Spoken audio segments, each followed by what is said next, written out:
श्री राम जय जय राम। भगवान विष्णु के अवतार श्री राम का नाम कौन नहीं जानता है। रामायण महाकाव्य के रचयिता महर्षि वाल्मीकि ने अपने ग्रंथ में लिखा है कि भगवान श्री राम में वैदिक सनातन धर्म की आत्मा कहे जाने वाले सभी गुण विद्यमान है। भगवान राम को पुरुषों में सबसे उत्तम पुरुष अर्थात मर्यादा पुरुषोत्तम भी कहा जाता है।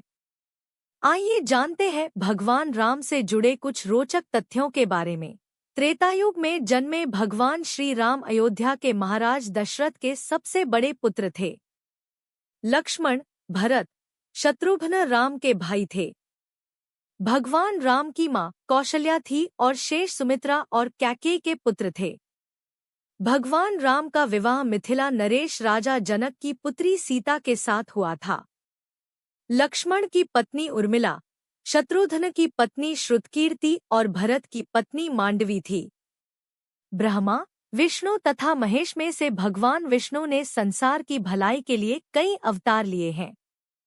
भगवान विष्णु द्वारा कुल 10 अवतार लिए गए, जिसमें से भगवान राम 7वें अवतार माने जाते हैं और यह अवतार भगवान विष्णु के सभी अवतारों में से सबसे ज्यादा पूजनीय माना जाता है। भगवान श्री राम के बारे में महर्षि वाल्मीकि द्वारा अनेक कथाएं लिखी गई हैं। वाल्मीकि के अलावा प्रसिद्ध महाकवि तुलसीदास ने भी श्री राम के महत्व को लोगों को समझाया है। भगवान राम ने कई ऐसे महान कार्य किए हैं जिसने हिंदू धर्म को एक गौरवमयी इतिहास प्रदान किया है। भगवान विष्णु ने राम बनकर असुरों का संहार करने के लिए पृथ्वी पर जन्म लिया। भगवान श्री राम ने मातृ पितृ भक्ति के चलते अपने पिता राजा दशरथ के एक आदेश पर 14 वर्ष तक वनवास काटा। भगवान राम अपनी प्रजा को हर तरह से सुखी रखना चाहते थे। उनकी धारणा थी कि जिस राजा के शासन में प्रजा दुखी रहती है वह राजा नरक भोगी होता है। महाकवि तुलसीदास जी ने रामचरितमानस में रामराज्य की विशद चर्चा की है। माना जाता है कि अयोध्या में वनवास के दौरान भगवान श्री राम ने देश के सभी आदिवासियों और दलितों को संगठित करने का कार्य किया और उनको जीवन जीने की शिक्षा दी।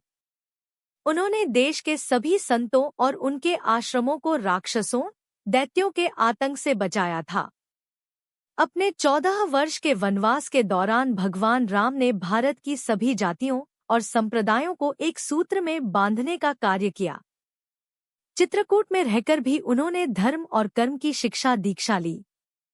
भगवान राम ने भारत भर में भ्रमण कर भारतीय आदिवासी, जनजाति, पहाड़ी और समुद्री लोगों के बीच सत्य, प्रेम, मर्यादा और सेवा का संदेश फैलाया और यही कारण था कि राम का जब रावण से युद्ध हुआ तो सभी तरह की अनार्य जातियों ने राम का साथ दिया। भगवान श्री राम कहते हैं कि पृथ्वी लोक एक ऐसा लोक है जहां जो भी आता है उसे एक दिन वापस लौटना ही होता है। ठीक इसी तरह श्री राम भी अपना मानवीय रूप त्याग कर अपने वास्तविक स्वरूप विष्णु का रूप धारण कर बैकुंठ धाम की ओर चले गए। वनवास के समय भगवान राम 27 साल के थे। 2 लव और कुश राम तथा सीता के 2 जुड़वा बेटे थे। 3 राम रावण युद्ध के समय इंद्र देवता ने भगवान श्री राम के लिए दिव्य रथ भेजा था। 4 भगवान श्री राम ने पृथ्वी पर 10,000 से भी अधिक वर्षों तक राज किया। 5 भगवान राम का जन्म चैत्र नवमी में हुआ था, जिसको भारतवर्ष में रामनवमी के रूप में मनाया जाता है। 6 भगवान राम ने रावण को मारने के बाद रावण के ही छोटे भाई विभीषण को लंका का राजा बना दिया था।